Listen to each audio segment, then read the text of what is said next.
اللهم لبيك لبيك لا شريك لك لبيك إن الحمد والنعمة لك والملك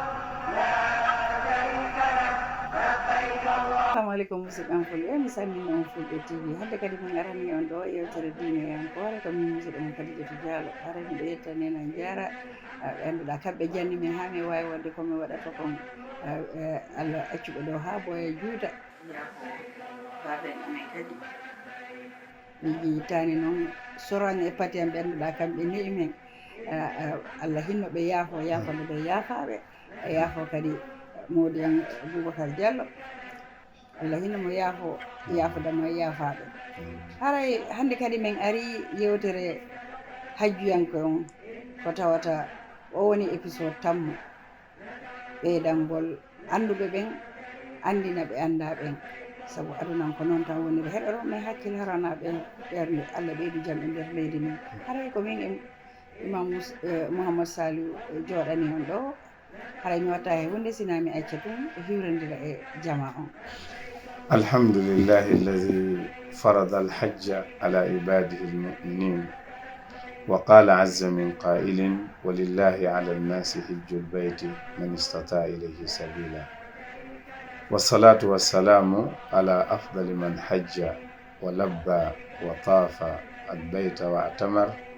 وقال عليه الصلاة والسلام لتأخذوا عني مناسككم اللهم صل وسلم وبارك على نبينا محمد وعلى آله وصحبه وسلم. musidɓe julɓe wonɓe men ɓe jokkude ka fulɓe TV ɗo e kala ka nde yewtere wawi yettoyade e nder aduna on min salmini on salminagol islam miɗen wiyan ko bisimilla mon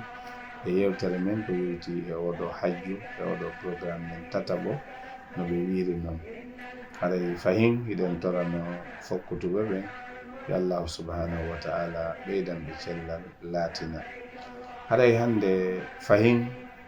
onon fokkutuɓe hajju en wi'uno yahowo hajju yo eto o janga yahowo yo hajju yo eto o lando yahowo hajju yo eto o heɗito ɗi programme ji ɗo o jokkadi o heɗito hara si o yehi koko andi o woni e yahande ko gonga goy o ustasiɓe yaaday e mon anduɓe makka anduɓe fi hajju ko ɗowa on kono noon fulɓe ɓen wiyay ɗaɓɓugol mara no ɓuri andugol ka jogiiɗo woni gonga de oustage haray ɗe weltani jama on oustage baadi ko hiwrodirɗa e maɓɓe toujours no mi woliri noon épisode ji ɗiɗi feƴƴi ko tawata miɗa andi ɓe jangi ɗon ko heewi ɓa ko YouTube woni on tigui si yondere ne feƴƴi no wawi dartude heɗo jokkita toujours ko nafa on tigui taw wonirta joni noon e hajjuyankoɓe go meeɗi yahude ɓa jogui ɗon haɗatamo yahugol yahi to si tawi Allah no hoddiri mo faala yahude yahi to o yahay kono noon woɓɓe meeɗa yahude ɓa en woli dalilji e jawɗi ko naɓata on tigui e woli ko heewi joni wolen noon fokkitande nden ko honno mo iwri ga e avion ko honɗum adoto wadde haray ko wiyeten yahugol makka ina duwa andude taw ɓay ko hajju wonuma e naɓude haray hajjuji ɗin ko façon ji tati mbiɗa andi koye e jendiɓe etade fewndo ɗo naɓugol yimɓe ɓen dogineɓe ka bicc walla seppinaɓe ɗum fof hino moƴƴi iɗen toro yimɓe ɓen si ɓe noddi on yehe noto ɗon par ce que on andi no jeeya e ko ɓurata tampinde yimɓe ɓen angal memminagol ayi ko ɓe seppinta ni yaha kilo 2 kilo 3 seppa yaha ara ɗum hino moƴƴi because ɓanndu ndun si wowti ɗum boos ƴawete kono no woodi toon ka boos ƴaweta hay ƴawɗa ngal yahata o si addi oto oɗo addi oto yimɓe 1,3 ka fotti mo ɓe ƴeewi oto honto yeyete ko sakkitote ko seppugol ko ɗum takata si ɓe inna ɗo e yimɓe ɓen seppu haɗa ɗen arta hajju on ko noneji tati ɗum ko ɗo ɗum aɗa ɗum andude wona sa yettoyke Madina walla Makka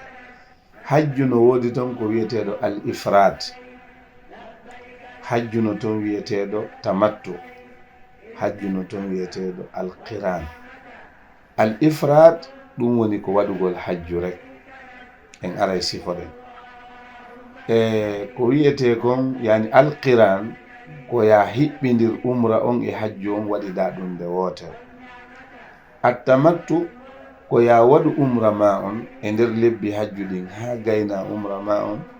wattoɗa coñci ma ɗi haɗanoɗa ɗin en aroya e mum faɗoɗa ha ñande hajju on wiya kadi allahumma labbayka hajjan, yaha mina, yaha arafa, yaha musdalifa, weddoɗa jamarat, golla golle hajju immoɗa arta, ko ɗum ɗo wiyete tamattu. joni noon menen komin yamirta ɗi fof noon hiɗi selli, ifrad no selli, qiran hino selli, tamattu no selli. no wayde ifran on si tawi on tigi o yahino umra ma waɗino umra e ɗuma taw ko hajju tan kanko haray o anni e naaki waɗugol ɗum ɗay mo wawi yahude waɗa ifrad. eyi mo wawi wadde ifrad ko woni miɗo ara hen. ifrad on hino moƴƴi, baraji no ton, qiran on kadi no moƴƴi, baraji no ton, tamattu ko woni hiɗi serti. tentini si tawi ko law yahuɗa immiɗa madina yaaduɗa e ifrad ɗin coñcima tentini wano menen worɓe ɓen. onon rewɓe ɓen on ala hen probléme ɗuɗuɗogol, kono noon menen worɓe ɓen ngol haddagol ɗon ɓay si a yalti madina a yaadi tawi woni ko ifrad a ari a wangike suudu kaaba noon, nden wudere nde haddiɗa ɗon e nden wanare nde waniɗa ɗon, yani a ittoyi nde wo oki ñande julde. ɗum no wawma ƴettude jonte 2 ina wawma ƴettude jonte 3. ɗum noon ɗon andi enen en wowta haddagol, ko yimɓe eesi a wowti haddagol. ɗum haray no muusi. joni haray enen ko ɓureten yamirde, jomiraɓe gande buy wi ko tamattu ɓuri moƴƴude. tamattu himo hoyi ko dewe 2 kadi e voyage goto. a waɗay umra ma ha gayna e nder leereji a gayni umra a ñallal walla e nder jemma goto leereji artaka hôtel ma lootoɗa kadi ha moƴƴa, ƴetta coñci ma ɗin wattoɗa yaha hiɗa juuloya ka haram, hiɗa rewa Allah ha ñande wiye 7 tabaski donkin wiya kadi allahumma labbayka hajjan, yaha waɗa hajju a heeɓi umra a heeɓi hajju. taw kadi no waɗi simple par ce que ɗiɗa no woodi ko haɗaɗa toon piiji buy en aroye e mum ko wiyete mahzuratul ihram. ɗum kaylan andi ko topique heewɗo feerejo ɗin ɗon kadi on tigi no duwaɗi andude. idan ɗiɗo 3 e oɗo ifrat e oɗo qiran e oɗo tamattu. joni an andi ko hombo suɓoto, kono menen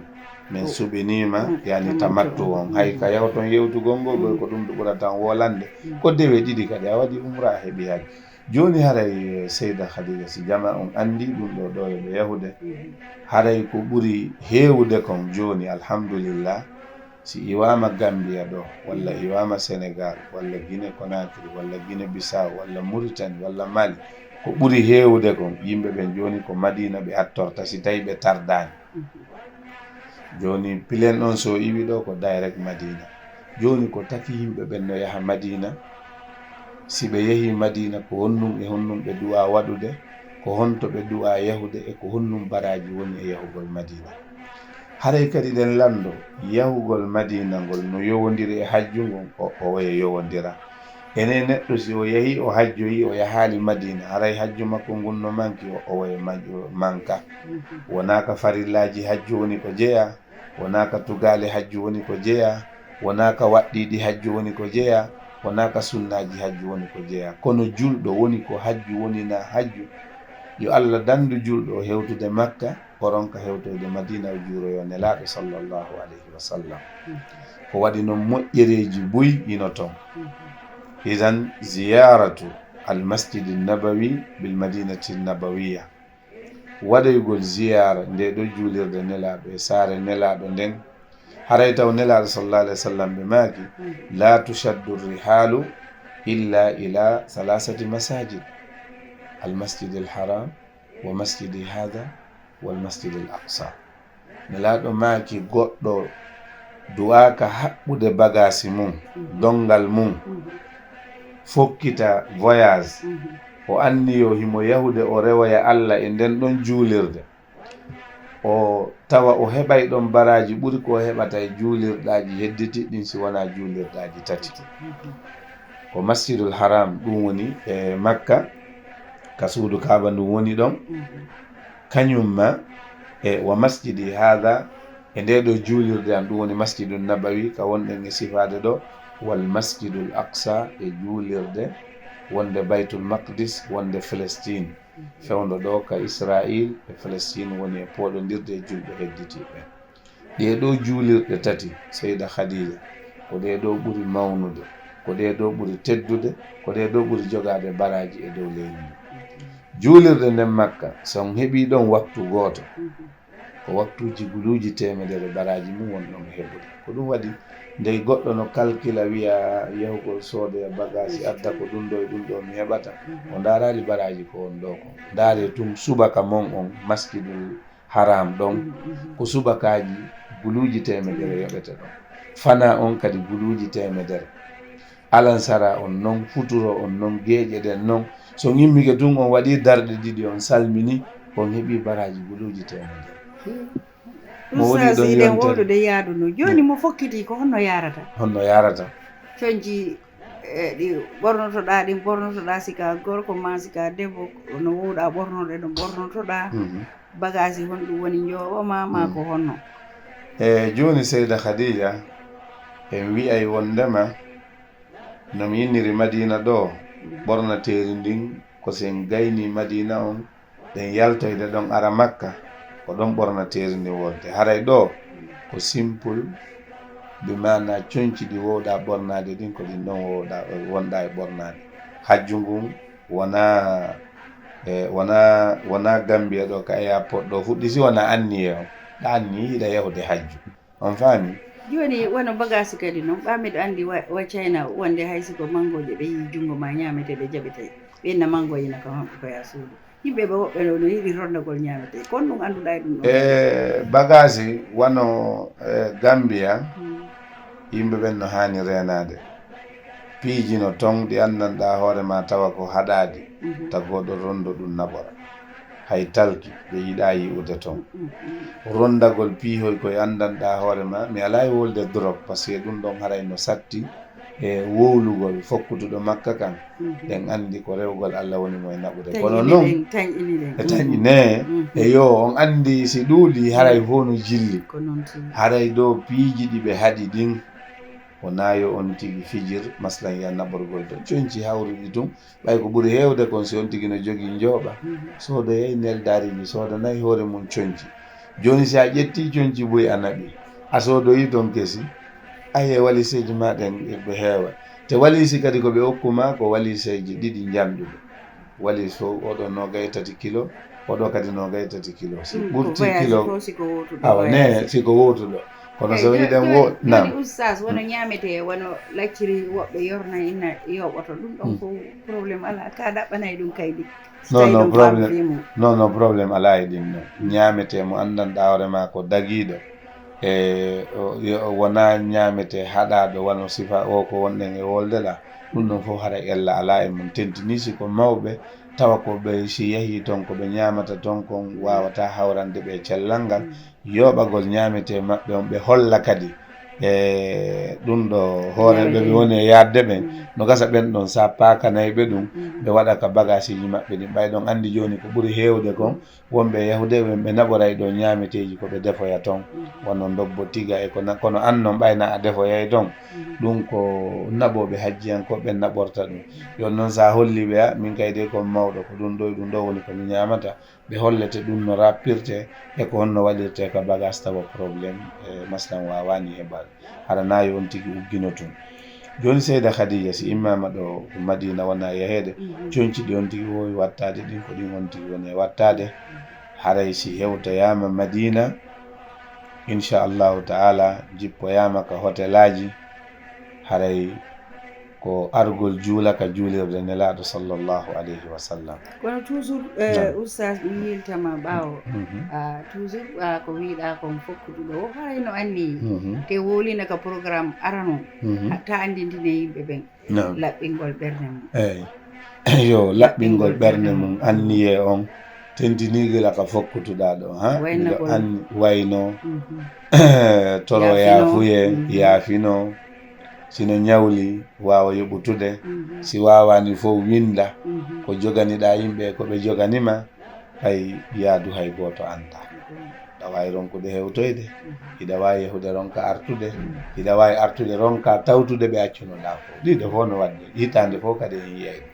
ko ɗum waɗi en wowlino ɗum ko andintinɗon ɗo kadi haray hino moƴƴi haray so yettoyama Madina e on tigi jippinama ka hôtel na noon kadi tentinimo wowa yahude wigol tum mi hayno juulirde nden to ko to woni yahude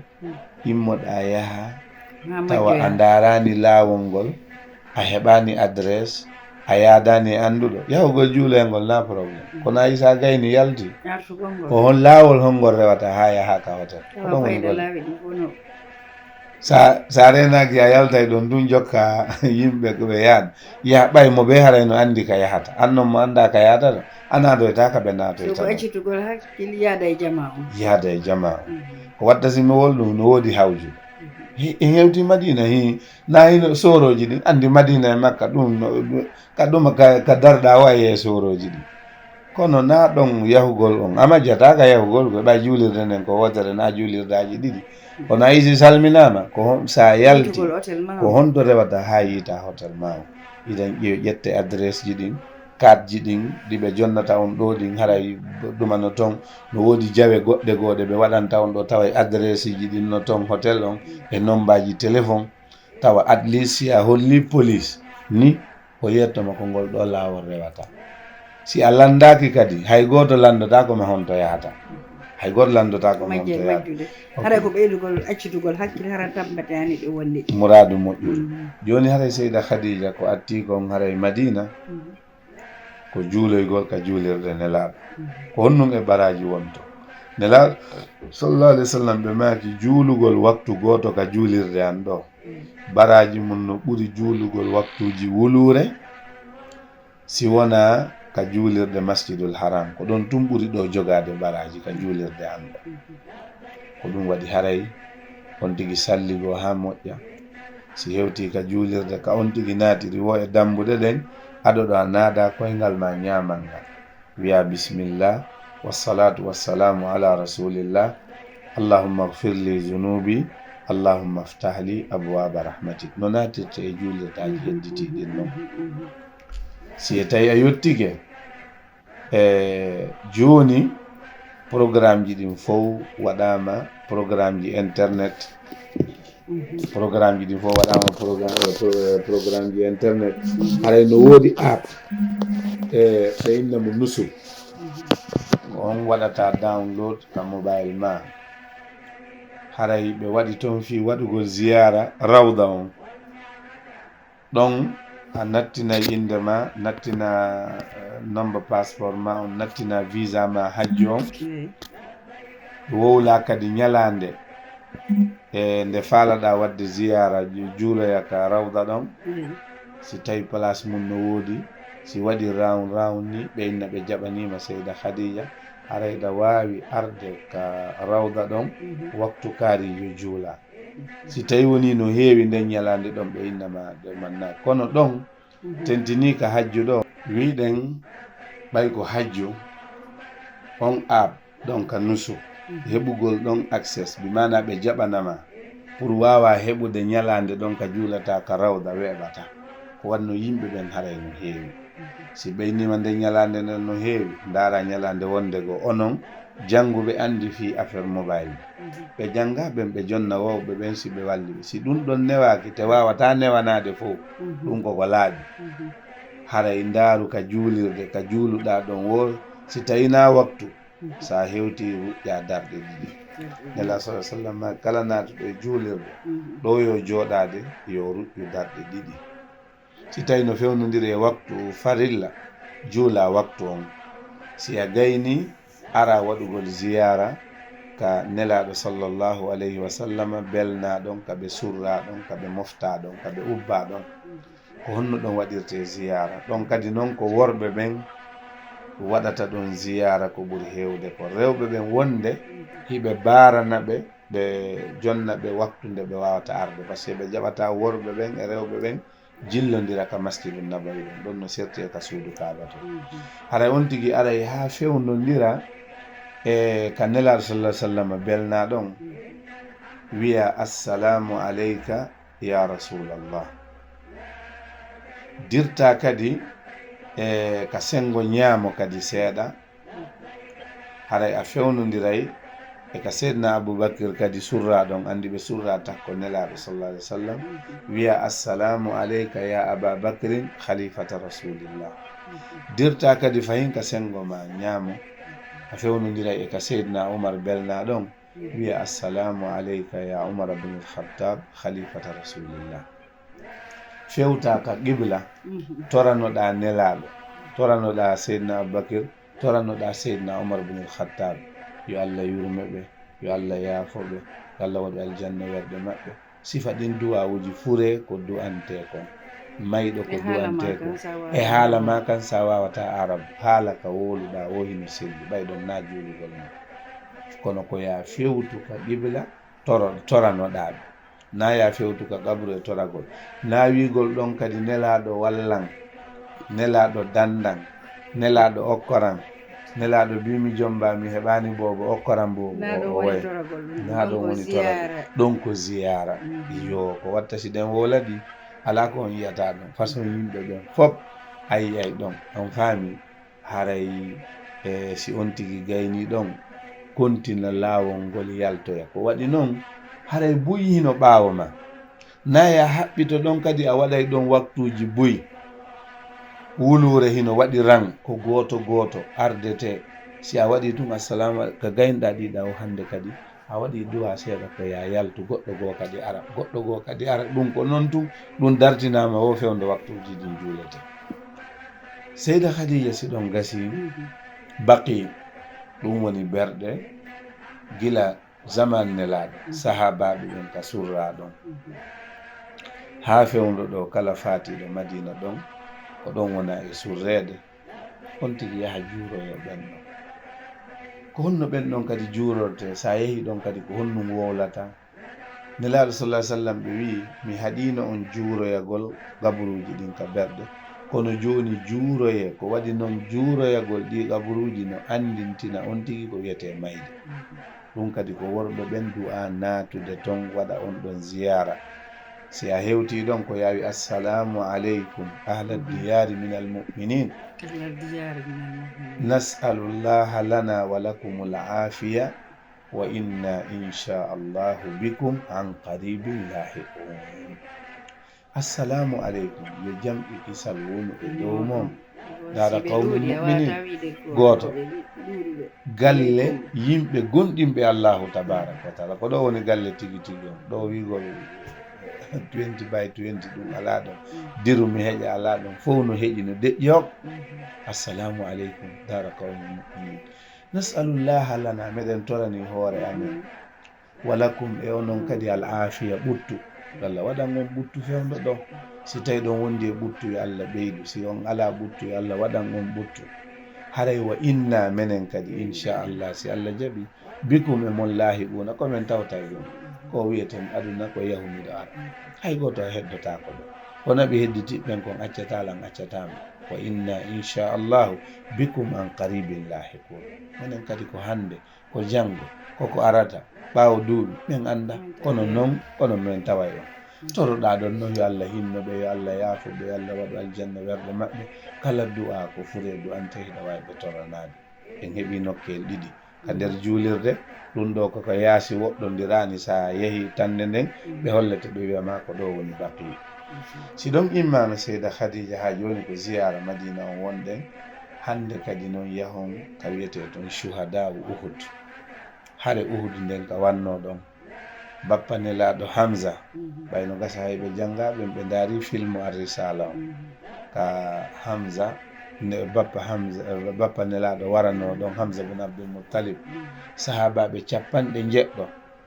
waranno ɗon ka nelaɗo sa sallam ƴawnunoɓe ka fello o inniɓe simen fooli e simen foolama wata on jippe dow ɗo de ɓen ɗon ɓe jogii dagajo kamɓe woni fampotoɓe andi siɗa haɓudude e goɗɗo ko makan place mo anndanɗa ma ko stratégie nelaɗo jonninoɓe par ce que goɗɗo sino arde ley an hiɗa dow an fampotoɗon daga ɗo yo hewtu tawa a fampikemo nelaɗo wi awa ɗo onon ɗo kaari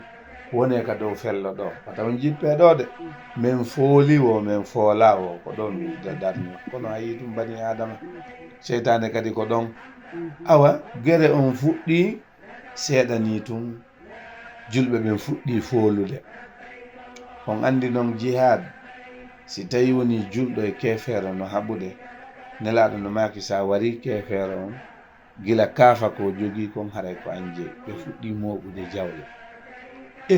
ɓeya wonnoɓe dow to wi awa julɗo ɓen fooli awa gere on no gasa gasi tawi seydna Khalid ibn Walid on tuma o tuubani o natani l'islam so daarigol on tawa hiɓe darori e oya saay ɓay ɓe yii julɓe ɓen jokki heferaɓe ɓen ɓe fuɗɗike moɓude jawle wonnoɓe ka dow fello ɓen ɓen ɗon jippige fuɗɗike o yehi o taa ɓe yehi ɓe taaroyi fello ɓay ɓe ari ko ɓen darinoɓe e ngon fello ɗon ɓe adi gaynitade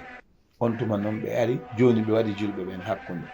ɓe o feferaɓe wonnoɓe dogude ɓen ɓe yiltitani julɓe ɓen ɓe inni ɓe yiltito ɓe araga tawi kadi ko heferaɓe woni ɓaawo maɓɓe ɓe waɗi julɓe ɓen hakkunde